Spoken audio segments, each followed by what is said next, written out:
అదే RTV app వార్తల్ని క్షణాల్లో చదివే అవకాశం ఉంటుంది. ఒక న్యూస్ పేపర్, ఒక టెలివిజన్ ఛానల్ మీ చేతుల్లో ఎప్పుడూ ఉంటాయి. సీఎం చంద్రబాబుపై మాజీ సీఎం జగన్మోహన్ రెడ్డి తీవ్ర వ్యాఖ్యలు చేసినటువంటి పరిస్థితి. నిన్న ప్రెస్ మీట్లో కూడా ఏదైతే కూటమి ప్రభుత్వం కావచ్చు, అసెంబ్లీ సమావేశాలు కావచ్చు, సోషల్ మీడియాకి సంబంధించి కూడా పూర్తి స్థాయిలో ఆయన తీవ్ర ఆగ్రహం వ్యక్తం చేశారు.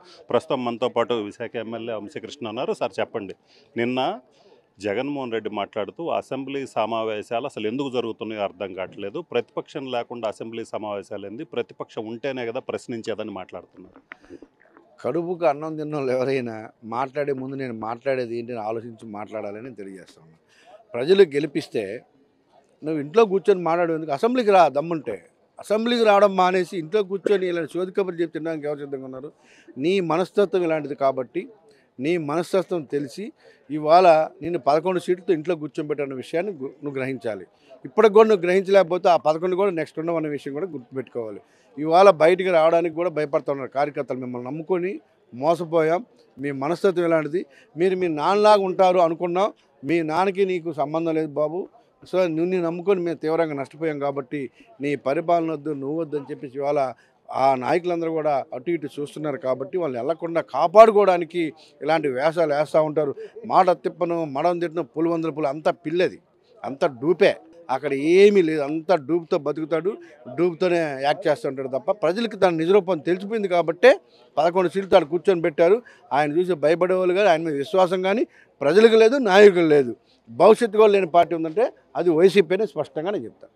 అంటే ప్రభుత్వం ఏదైనా తప్పు చేస్తే ఆ తప్పుల గురించి మాట్లాడితే వాళ్ళు సరి చేసుకునే అవకాశం ఉంటుంది ప్రతిపక్షం ఉన్నప్పుడు. సో ఇప్పుడు ఇక్కడ అసెంబ్లీలో చూస్తున్నట్లయితే ఏం లేదు, ఆత్మస్తుతి పరనింద తప్పితే ఇంకేం లేదు. ప్రభుత్వం ఏదైనా తప్పు చేస్తే దాన్ని ప్రశ్నిస్తే సరి చేసుకునే అవకాశం ఉంటుంది. సో అలాంటి అవకాశం ప్రతిపక్షానికి ఇవ్వట్లేదు అంటున్నారు. మీరు ప్రతిపక్షం లేని దానికి ఎక్కడ ఇస్తారండి? వచ్చి ప్రశ్నించండి, ఎవరొద్దన్నారు? ప్రశ్నించొద్దు ఎవరు చెప్పారా? ప్రజలు మిమ్మల్ని గెలిపించింది ప్రశ్నించమనే. మేము కూడా ఎదురు చూస్తున్నాం, ఎప్పుడు వస్తావా ప్రశ్నిస్తామని. ఆ ప్రశ్నల కోసం ఎదురు చూస్తున్నాం. మేము కూడా రండి, ప్రశ్నించండి, అడగండి వచ్చి. అంటే 40% ఓటు బ్యాంకు తమకు వచ్చింది, తాము ప్రతిపక్షంగా ఇంకే ఉంటుంది. అసెంబ్లీలో అధికార పక్షం ప్రతిపక్షం ఉంటుంది. ఇప్పుడైతే అధికార పక్షం ఉంది, ఖచ్చితంగా ప్రతిపక్ష హోదా ఇవ్వాల్సిన పరిస్థితి వచ్చింది, అప్పుడే మేము వస్తామంటున్నారు. ఏమన్నా ఇప్పుడు వచ్చి మాట్లాడొచ్చు కదా, వచ్చి అడగొచ్చు కదా. రావడానికి సిగ్గుపడి ఏదో అసెంబ్లీ ఎర్రవీగిపోయాడు కదా, నేను ఇది 30 సంవత్సరాలు కలగన్నాడు కదా, ఆ కళలు కళ్ళగానే ఉండిపోయినాయి కాబట్టి ఆడికి వచ్చి తలదించుకొని ఉండలేక, ఆ పరాభావాన్ని చూడలేక దేవుడు స్క్రిప్ట్ రాశాడు. 23 సీట్లు 22 సీట్లు అనేవాడు, ఇప్పుడు ఈయనకి స్క్రిప్ట్ రాశాడు క్రికెట్ ఆడికి 11 మంది. సో దానికి భయపడి సిగ్గుపడి లోపల అడుగు పెట్టలేక ఇలాంటి ప్రశ్నలు, ఇలాంటి ఆన్సర్లు వస్తూ ఉన్నాయి. అంతే తప్ప ఆ సిగ్గుపడ్డం ఎందుకు నాయన? ఏది ఇచ్చినా కూడా ముఖ్యమంత్రి ఇచ్చినా ప్రజలే ఇవ్వాలి, నేను కింద కూర్చొని పెట్టినా ప్రజలే ఇవ్వాలి.